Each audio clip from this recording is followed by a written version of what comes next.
the freedom that comes from shedding your old skin and limiting beliefs is how empowerment feels when you are no longer weighted down by that old, outdated version of you. So I want you to ask yourself, what are the beliefs? What are the habits? Who are the people that are holding you back? Welcome to the Open Delta podcast, where we believe that you are here to be more, not do more. I am your host, Aileen, and as a coach, speaker, and consultant, I will help you manifest your dream life that can bring you more power, peace, and cash. If you're ready to dive into the mindset, neuroscience, and connection to the universe, vamos a darle. No.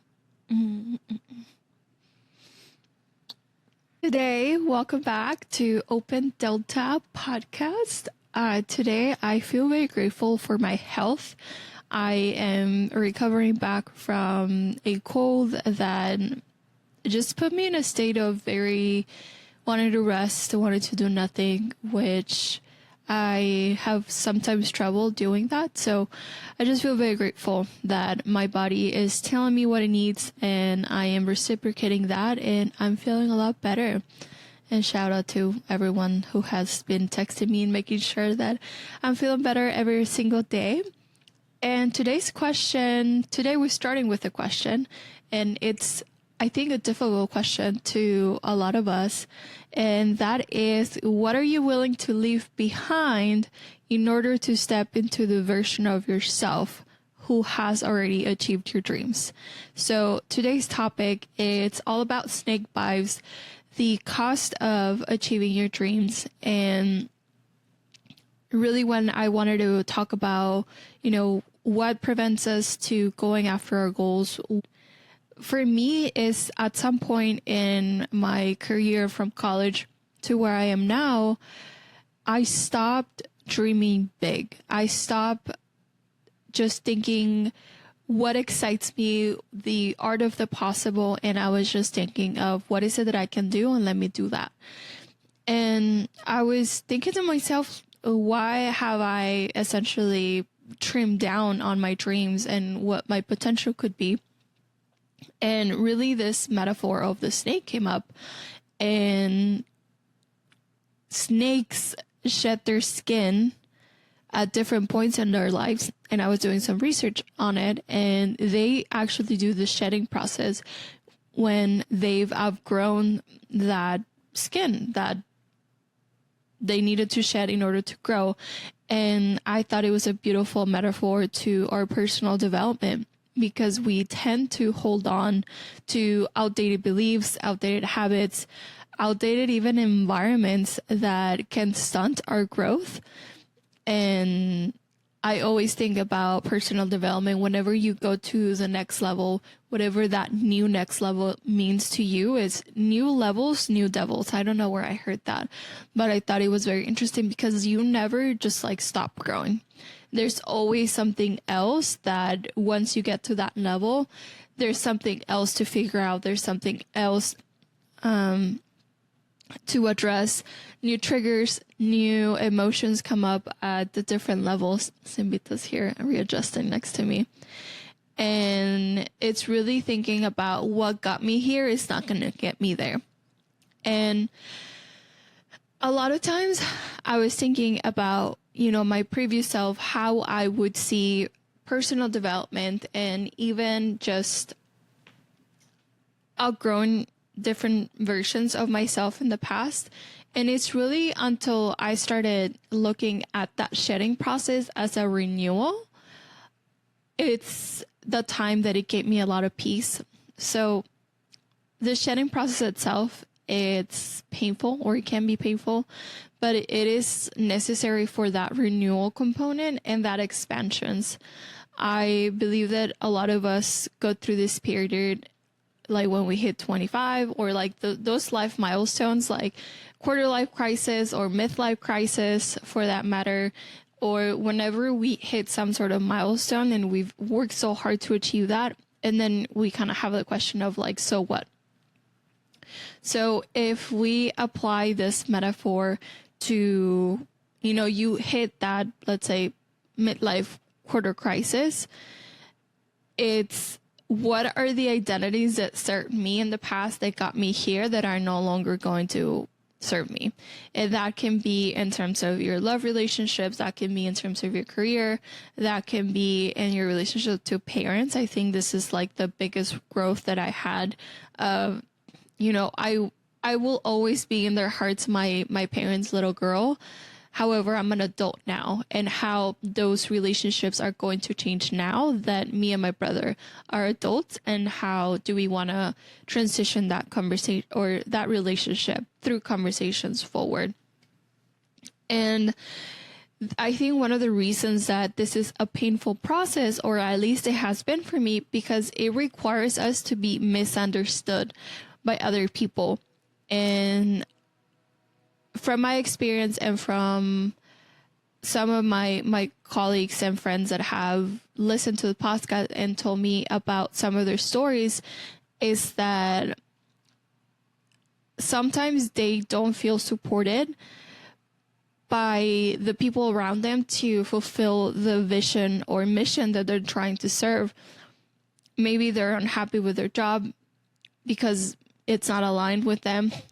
I think a lot of friendships, we get to a certain point that we love them and we appreciate them and we've lived so much with a set group of people. However, they're not bringing value into our lives and we just keep them around because we love them. However, it is very hard to say this person, it's adding more to my life rather than taking out of me. One quote that I recently heard says, "I'm not crazy, I'm just not you."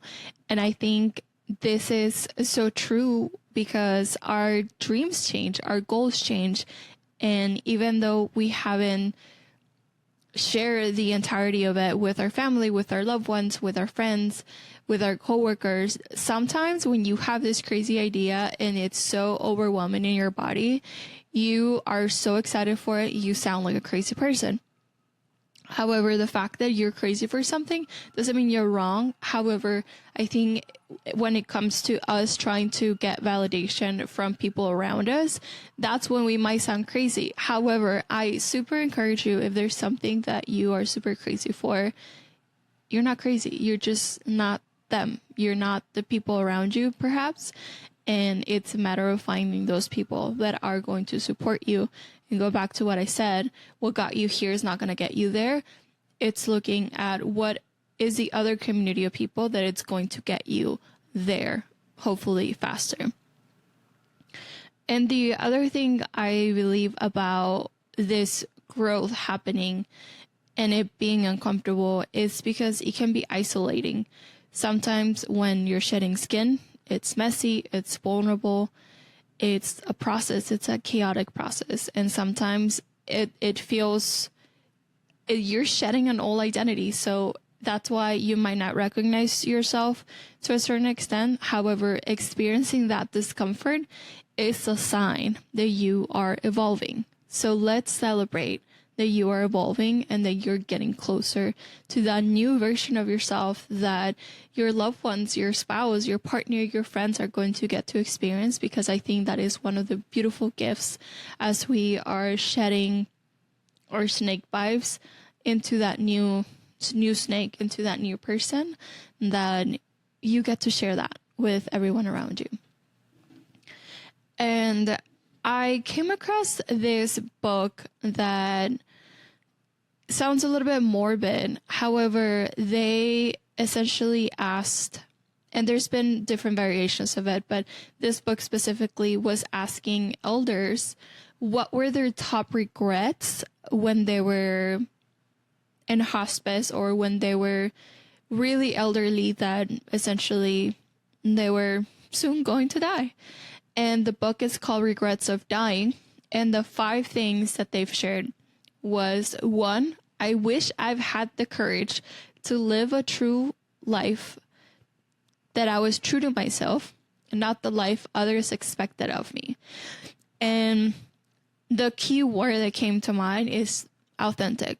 I want to just be authentically me without people pleasing others, without needing the validation of others.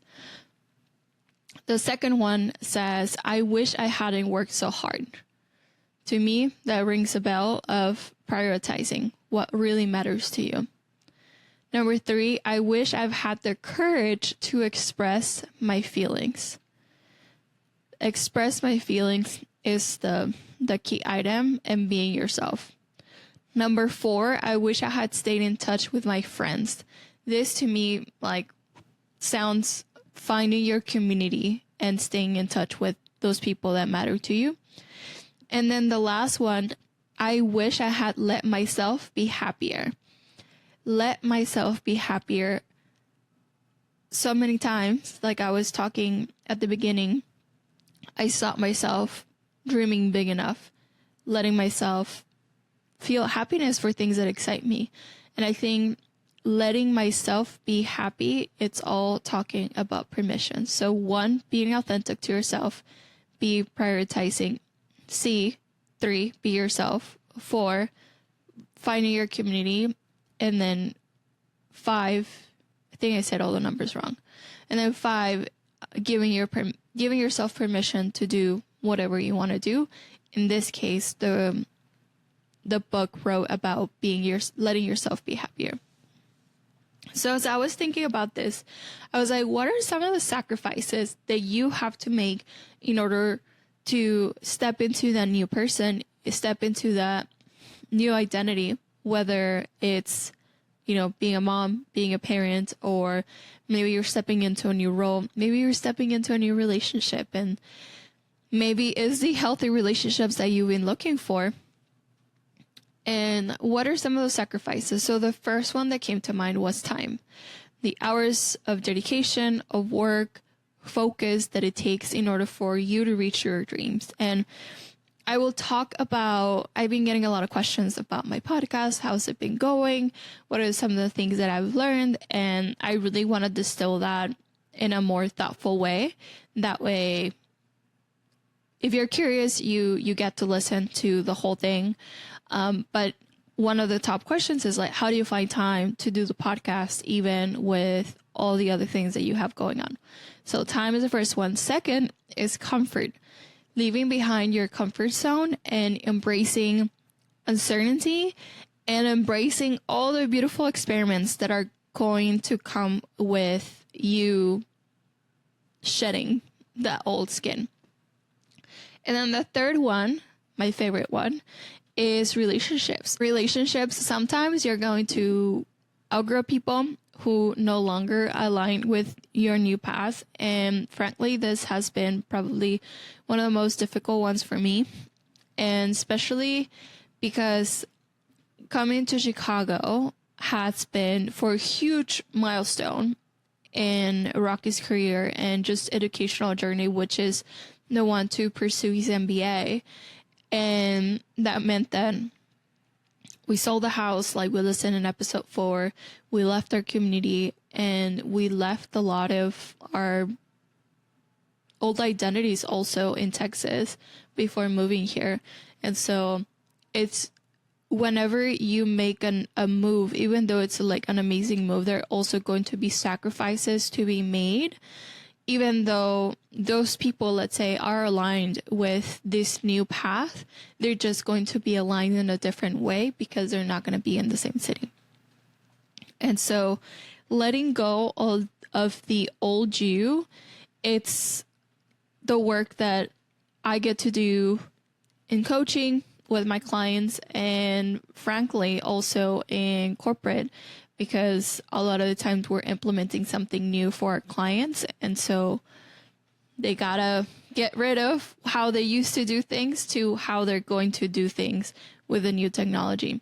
And I find it very rewarding, especially in my coaching practice, because primarily I serve women, and releasing old versions of themselves, letting go of their limiting beliefs, all of their self-sabotage, protective mechanisms that they have built in over the years, from unhealthy habits to scarcity mindset to become the person that they've been wanting to become probably for years is one of the most beautiful gifts that I can legit offer society. Most of the times there are always one core limiting beliefs that supports all other limiting beliefs that we are experiencing unconsciously or unconsciously.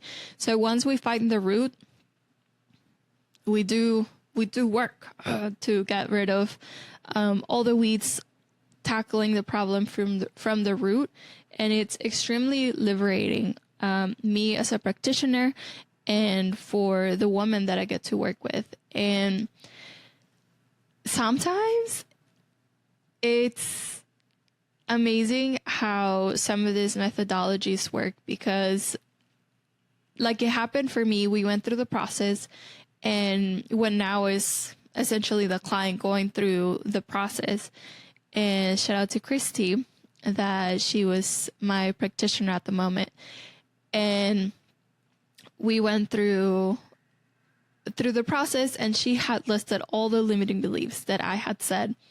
And a couple hours later, when we had done some of the release work, I was in a completely different mental state. Christy asked me about the first limiting belief. How do you feel about what you said? And then says the limiting belief. And literally, I was just laughing. And I told her, I feel like a silly bunny because I don't understand what I was thinking that.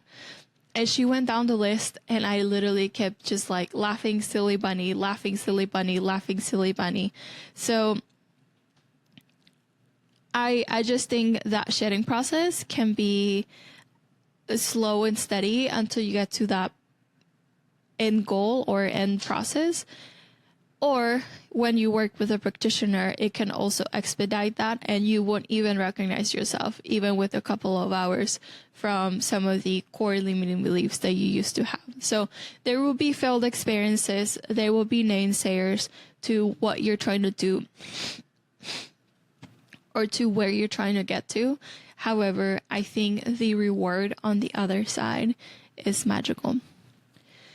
And I want to talk a little bit also about what you gain by paying the price and the cost of inaction. We in business or in corporate America, we are always, not always, but very frequently thinking about what's my return of investment. If I buy this, if I invest in this, what's going to be my return on investment? That is how does business work. Like, you get this price and this is the value that you get. So ROI is something that I always see around either corporate or business. However, what I have not heard a lot is the cost of inaction. And I think a lot of us either have procrastinated. We talked about perfectionism in a previous episode, and that cost of inaction, whether it's shooting a text to one of your friends or shooting a text to that girl that you like, or, you know, as a woman, like shooting a text to responding to a text even, to a guy that I like, it's going to cost you a lot. Like that core piece of inaction can cost a lot. And most times in those moments, there's a lot of fear. There's a lot of doubt that leads us to nothing. It leads us nowhere. It leads us to nothing. And action is very expensive. However, inaction can cost you a fortune. And that is by the wise words of Shane Parrish. And when I saw that, like, action is expensive, but inaction cost us a fortune, I was like, that is literally the cost of inaction. Like, it's going to take work for you to do that, for you to act on your dreams, but literally not doing anything, it's wasted potential, essentially. And deep personal growth and a sense of fulfillment, it can take work. Don't get me wrong, the upside is so much greater than that fortune. And once you start doing it, like I mentioned in the last episode, like once you start doing something, the path, it's going to become so much clearer. So this is all about microstep. What is the one thing that you can do right now in order to work towards your dreams?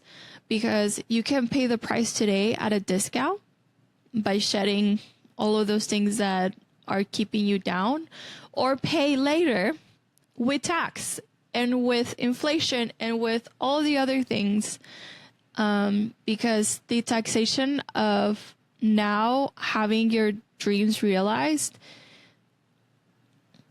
I just want you to step into action. The freedom that comes from shedding your old skin and limiting beliefs is how empowerment feels when you are no longer weighted down by that old, outdated version of you. So I want you to ask yourself, what are the beliefs? What are the habits? Who are the people that are holding you back?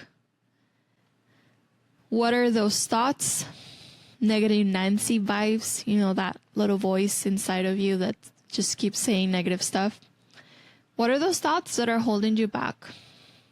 What are the habits that you know that you do every day or every week or every month that are not serving you? Or what are the beliefs that you know are not helping you get to your goals? And I think facing the fear and facing the resistance is one of the, you must do it when you're in the process of transformation, because you don't know. I think it's the fear of not knowing the specific outcome that is what keeps us on one side of fear and not in the other. And like I mentioned, that I went to the Aspire conference, and one of the speakers had a beautiful talk truck. I was super impressed. He had his own DJ to make sound effects as he was speaking. And one of the stories was when he was coming up with his aviation company. And it was essentially just to, you could essentially do an Uber for a plane. So if you wanted to rent a charter plane from one location to another, you had to reserve it. I think, don't remember the specifics, like 12 hours with advance or maybe 18 hours in advance. And then you could go from point A to point B. And at that moment, Jesse was not ultra high net worth individual. And so back then, when he was doing that, TED Talks were only mainly reserved for very important people, high profile people who could afford or who might be interested in his service. And so he took up a plane from, I think he said, New York to LA. And then because he didn't have money to drive to the Bay Area, he rented a car and went to the TED Talks auditorium, conference center, wherever they were hosting it. And he didn't know that you needed to be invited to the event in order to have access to the TED Talks. And he noticed that all of the people attending the TED Talk conference were going to one of the coffee shops. And so they were ordering us coffee and maybe a muffin. And he was like, okay, well, I can't get access to the convention. However, what I am going to do, because I noticed that everyone is going to this coffee shop, I am going to buy all the muffins. Because now they will have a reason to talk to me. If I monopolize the muffins, they will have a reason to talk to me about the muffins. And so next morning, he goes back to wherever he was staying, comes back in the morning, goes to a coffee shop, orders a coffee, and all of the muffins. This man said, I will figure it out and I will find a way to make this work, to make this trip work, to make this business work. The level of commitment, I was so impressed. And he bought all the muffins. I have no idea how much money he spent. And he waited. he was patient and he waited. And so first customer comes, he said the name and I just can't remember. And he said that, oh, I would like a coffee and a muffin. And the barista said, oh, we're out of muffins. And he was like, oh, well, that's weird because you're a coffee shop. And the barista responded, yeah, we'll get some later. And fast forward to Jesse. He goes up to the man and he said, hey, I overheard that you were looking for a muffin. I happen to have, whatever flavors he had. And he was like, would you like one? And I think he gave the muffin for free. And he was like, would you like to sit down with me? And Jesse said, hey, are you here for the conference? And he was like, yeah. And because he said that, it's linguistics that we're playing around here. However, it made it seem that he was also there for the conference. And they ended up chatting about their business. Jesse pitched his idea. And that first muffin became his first client. That gentleman ended up becoming his client. And so I think the unknowing on the other side, we don't know what's going to happen. Like Jesse didn't know that he was not going to be able to attend the conference and that he was going to have to buy all the freaking muffins in order to get his first client, to get this business going. So I think a lot of the times we are so afraid of that unknown that we just stop. And when I heard that, I honestly thought to myself, Aileen 2-3 years ago would have literally gotten back in her car, going back to LA and flown back to New York or wherever I was. Once you have a vision that is so crystal clear of this is what I want to do, this is my dream, this is my goal, you will leave the pride aside. You will leave the ego aside for you to get to that goal. Once he got that first client, I think he mentioned, he connected him with all of his other buddies and then the business just took off and he sold it. And I think he sold it for billions of dollars. So the cost of inaction at that story, from Jesse's perspective, it could have costed him billions of dollars. And so maybe not all of my ideas are billion-dollar ideas, or all my business ideas are, my cost is not that high. However, I do wonder what could have happened just for sheer fear of unknown on the other side. So I thought that was a wonderful story about putting your vision before your fears and just smashing through the fear until you get there. And I don't want to say that every situation it's going to be like that and that you should never have fear. However, I do believe that a lot of times working with someone that is supporting you can help you in a very trauma-informed way make sure that you address that fear with psychological safety, with love, with empathy for you to get to that next level. So another hard question that I have for you is, are you truly ready to pay the cost of your dreams? Because it's not just about the end goal, it's about the process of shedding who you are in order to become who you're meant to be. So while the cost may be high, the reward, I'm telling you, is life-changing. And like I mentioned before, when that goal, when that dream, it's aligned with a purpose, the sacrifices become worth it. And I wasn't sure if I wanted to put this section, this next topic in here. We're going to experiment and see if you guys like it. And what I wanted to give you were some practical things that you can take back and do some reflection on it. And this was around, if you're in a place to close your eyes, or maybe pause it if you really want to dive deep into this. But I want you to think about your big dream. Think about your big, big dream. And if you are able and willing and able, close your eyes.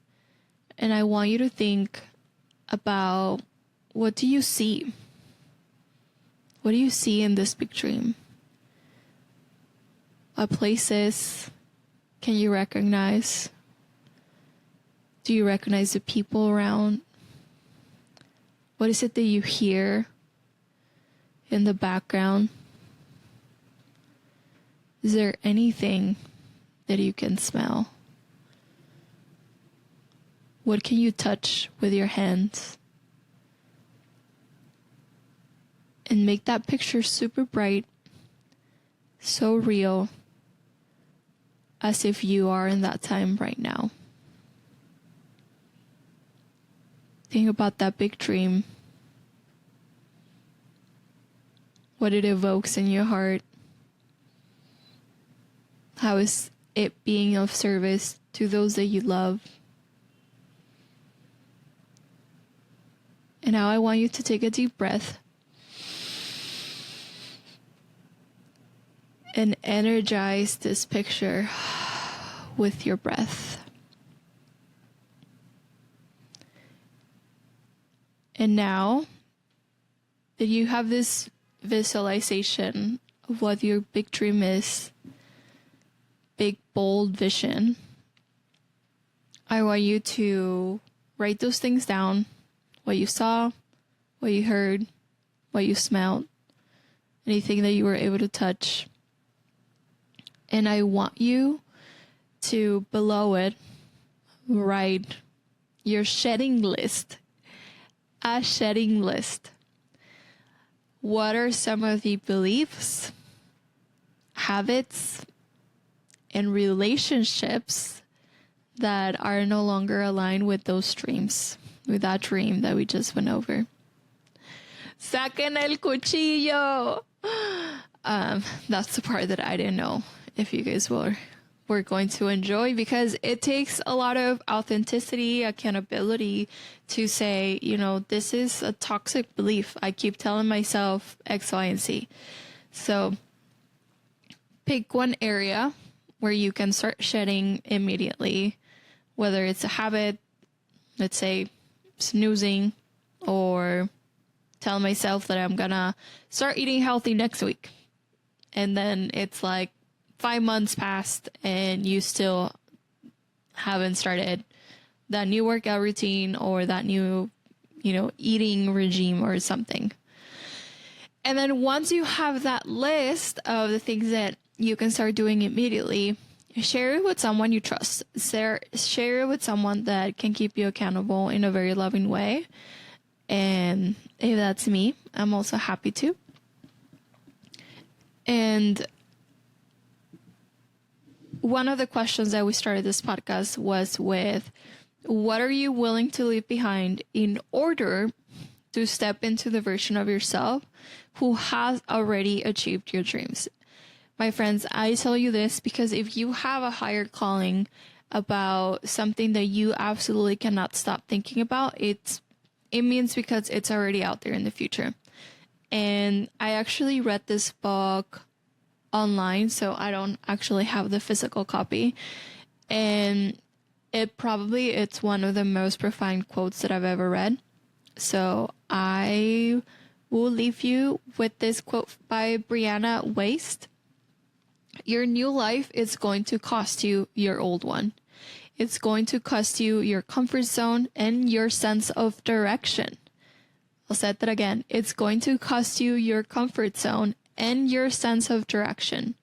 It's going to cost you your relationships and friends. It's going to cost you being liked and understood, but it does not matter.